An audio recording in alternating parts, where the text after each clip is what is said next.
കേരള രാഷ്ട്രീയത്തെയും സാമൂഹ്യ അന്തരീക്ഷത്തെയും ഒരുപോലെ പിടിച്ചുലച്ച ഒരു വേള സംസ്ഥാനത്തെ യുദ്ധക്കളമാക്കി മാറ്റിയ ആ മഞ്ഞക്കുറ്റികളുടെ കഥ നമുക്ക് ഓർമ്മയുണ്ടല്ലോ. പിണറായി സർക്കാരിന്റെ അഭിമാന പദ്ധതിയായിരുന്ന ആ കേരളയിൽ സിൽവർ ലൈൻ പദ്ധതിക്കൊടുവിലിത ചരമഗീതം കുറിക്കപ്പെട്ടിരിക്കുന്നു. അന്ന് മഞ്ഞക്കുറ്റികൾക്കെതിരെ തെരുവിലിറങ്ങി സമരം നയിച്ച വി.ഡി. സതീശൻ ഇന്ന് മുഖ്യമന്ത്രിയുടെ കസേരയിലിരുന്ന പദ്ധതിക്ക് പൂർണ്ണവിരാമമിടുമ്പോൾ അത് കാലത്തിന്റെ കാവ്യനീതിയാണോ?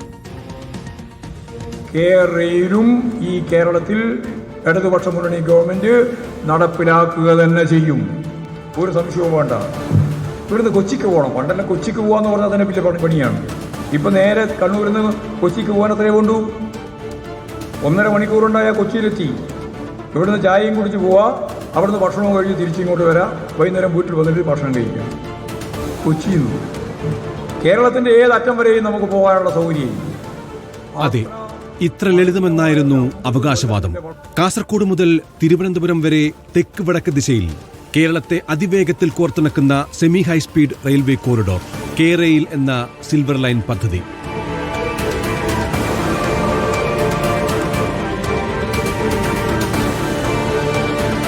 ഒന്നാം പിണറായി കാലത്ത്, ഇനി കൃത്യമായി പറഞ്ഞാൽ 2019 ജൂണിലാണ് മുഖ്യമന്ത്രി പിണറായി വിജയൻ പദ്ധതി പ്രഖ്യാപനം നടത്തിയത്. തൊട്ടടുത്ത വർഷം തന്നെ വിശദമായ പദ്ധതി രേഖയും തയ്യാറാക്കി. 63,941 കോടിയാണ് പദ്ധതി ചെലവ്. തിരുവനന്തപുരം മുതൽ കാസർഗോഡ് വരെ 529.45 കിലോമീറ്റർ ദൂരമുള്ള പദ്ധതി 2025-26 വർഷത്തിൽ കമ്മീഷൻ ചെയ്യാമെന്നും കണക്കുകൂട്ടി.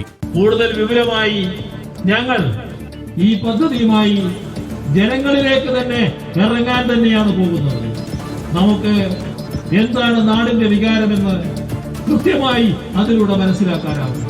ചില ബോംബ് വിളികൾ നടത്തുന്നവരോട് ഞങ്ങൾക്കൊന്നേ പറയാനുള്ളൂ, ആ പിപ്പടി വിദ്യയൊന്നും ഇങ്ങോട്ട് വേണ്ട കേട്ടോ. നാടിന് ആവശ്യമാണോ? ജനങ്ങൾക്ക് ആവശ്യമാണോ? ആ പദ്ധതി ഞങ്ങൾ മുന്നോട്ട് കൊണ്ടുപോകുക തന്നെ ചെയ്യും. ആ സ്വപ്നപാതയ്ക്ക് താഴെ പക്ഷേ ആശങ്കയുടെ കനലുകൾ എരിയുന്നുണ്ടായിരുന്നു. ഇടതുപക്ഷത്തോട് ആഭിമുഖ്യമുള്ള സാമ്പത്തിക സാങ്കേതിക പരിസ്ഥിതി പ്രവർത്തകർ പോലും കാതലായ ചില ചോദ്യങ്ങൾ ഉയർത്തി. എന്നാൽ കേരളത്തിന്റെ വികസന ചരിത്രത്തിലെ നാഴികക്കല്ലാകുമെന്നായിരുന്നു ഇടതുപക്ഷത്തിന്റെ പ്രതിരോധം.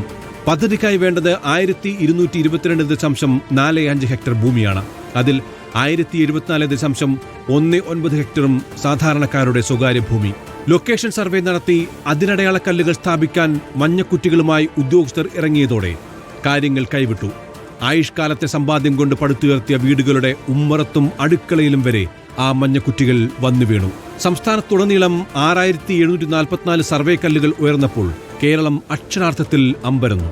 അത് ജനകീയ പ്രതിഷേധമായി. മഞ്ഞക്കുറ്റികൾ പിഴുതെറിഞ്ഞ് ജനങ്ങൾ തെരുവിലിറങ്ങിയതോടെ കേരളം ഒരു യുദ്ധക്കളമായി മാറി.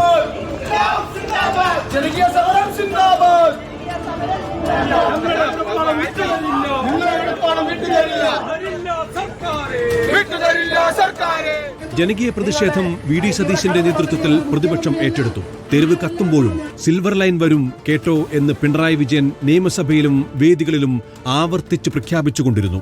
വരാൻ പോകുന്ന കേരളയിൽ വരും കേട്ടോ, അതിന് യാതൊരു സംശയമില്ല. ഇവിടെ വരിക തന്നെ ചെയ്യും. ഒരടി പോലും പിന്നോട്ടില്ലെന്ന് ഉറപ്പിച്ചു തന്നെയാണ് പിണറായി സർക്കാർ മുന്നോട്ടു പോയത്. ആ ആവേശത്തിന് മുന്നിൽ പക്ഷേ കേന്ദ്ര സർക്കാർ ചെക്ക് വെച്ചു. റെയിൽവേ മന്ത്രാലയത്തിന്റെ പച്ചക്കൊടി കിട്ടാതെ വന്നതോടെ സിൽവർ ലൈൻ പാളത്തിന് മുകളിൽ കരിനിഴൽ വീണു. പദ്ധതിക്കായി ഇതിനകം 51.26 കോടി രൂപ മുടക്കിയെന്നാണ് രേഖാമൂലം ലഭ്യമായ കണക്ക്.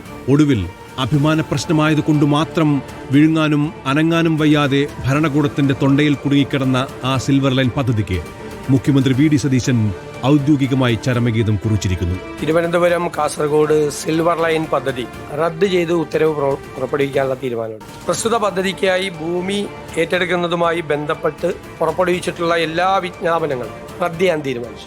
Research desk reporter.